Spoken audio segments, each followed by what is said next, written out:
Evaluasi makan bergizi gratis. Dalam sepekan pertama, realisasinya banyak yang belum tersentuh makan bergizi gratis. Penerapan program ini menghadapi berbagai kendala. Program yang dijanjikan Prabowo Subianto dan Gibran Rakabuming Raka di masa kampanye pemilu presiden dan wakil presiden 2024 itu awalnya diberi nama makan siang gratis. Sejak Mei 2024, makan siang gratis berubah nama menjadi makan bergizi gratis MBG, menyesuaikan jam belajar siswa. Adapun MBG menyasar 19,47 juta penerima. Selain anak balita, jenjang pendidikan anak usia dini atau PAUD, taman kanak-kanak atau TK, serta anak sekolah hingga jenjang sekolah menengah atas atau SMA dan sederajat. Program ini juga menyasar ibu menyusui dan ibu hamil. Tahun ini, pemerintah melalui Badan Gizi Nasional menyiapkan anggaran 71 triliun rupiah dengan harga per porsi MBG Rp10.000. Dana dari anggaran pendapatan dan belanja negara itu untuk pemenuhan gizi nasional 63,36 triliun rupiah dan sisanya untuk pengoperasian. Pemerintah menetapkan 4 target dalam program ini, mulai dari mendorong akses makanan bergizi dan pola makan sehat, meningkatkan prestasi dan kehadiran siswa, memanfaatkan bahan pangan lokal, hingga mengurangi kemiskinan. Yang perlu segera diintervensi pemerintah melalui program MBG ialah pemenuhan gizi. Meski banyak anak dan orang tua merasa terbantu, tak sedikit yang memberi masukan terkait menu MBG belum sesuai pedoman gizi seimbang. Di sejumlah daerah, menu MBG secara kuantitas belum memenuhi 40% total kalori sehari dan mutunya belum sesuai. Selain tanpa sayuran dan susu, lauk yang jadi sumber protein hewani terlalu sedikit. Ada juga siswa yang mencium aroma tak sedap dari tempe goreng dalam menu MBG. Sementara, target program MBG untuk meningkatkan kesejahteraan petani dan pelaku UMKM pun belum terwujud. Nama UMKM belum ada dalam daftar Satuan Pelayanan Pemenuhan Gizi yang menjadi jantung program itu. Sejumlah syarat yang ditetapkan sulit dipenuhi pelaku usaha kecil. Terkait hal itu, pemerintah perlu mengevaluasi pelaksanaan program MBG secara berkala terkait ketersediaan dan mutu makanan sesuai sasaran dan kandungan gizi pada menu. Aspek lain adalah tingkat kepuasan penerima program MBG, terutama dari anak-anak, ibu hamil, dan ibu menyusui. Evaluasi juga menyangkut tingkat penerimaan siswa terhadap rasa dan variasi makanan, kepuasan guru, siswa dan orang tua, serta keluhan terkait distribusi makanan dan persentase makanan termakan atau terbuang oleh siswa. Dampak program MBG juga perlu dievaluasi mulai dari status gizi pada anak, prestasi akademik dan kesehatan, serta kesadaran gizi. Hal ini untuk perbaikan ke depan mengingat ada korelasi kuat pemenuhan gizi dan mutu SDM.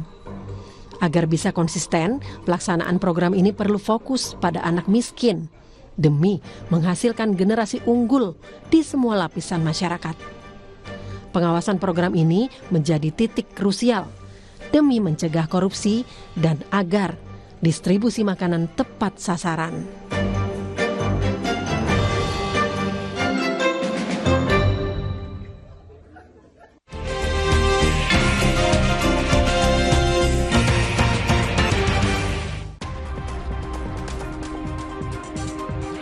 Saatnya kita ulas harian Kompas yang terbit hari ini di hari Rabu 15 Januari 2025 bersama saya Nanda Aprilia.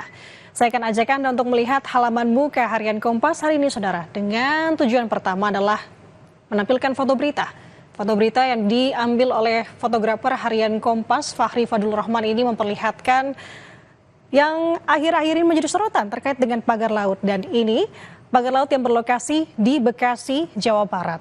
Deretan bambu ini saudara digunakan sebagai tanggul untuk pelabuhan di kawasan Pelabuhan Paljaya, Bekasi, Jawa Barat.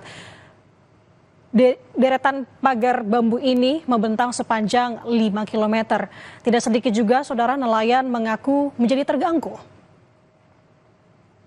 Kita akan bergeser lagi ke informasi lain yang juga dibahas di Harian Kompas hari ini, Saudara, dengan judul besar ya di sisi sebelah kanan atas terkait dengan hak tukin.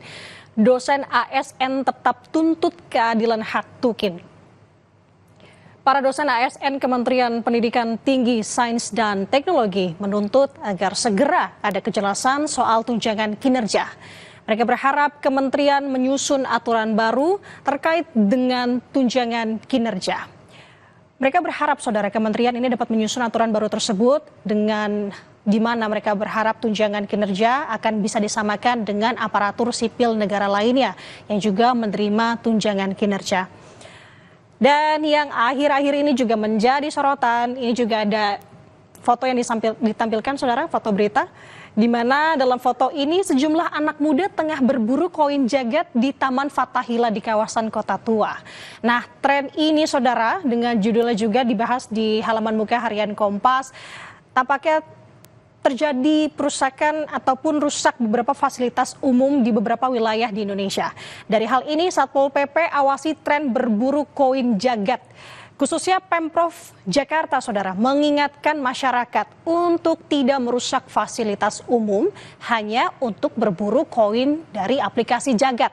Buntut permainan ini, sejumlah fasilitas di Jakarta menjadi rusak karena ulah para pencari koin jagat. Selain di halaman muka, kita akan bergeser ke halaman 15, Saudara. Ada informasi yang ditampilkan, dibagikan oleh Harian Kompas hari ini juga menyoroti terkait dengan hubungan antara Ketum PDI Perjuangan Megawati Soekarno Putri dengan Presiden Prabowo Subianto.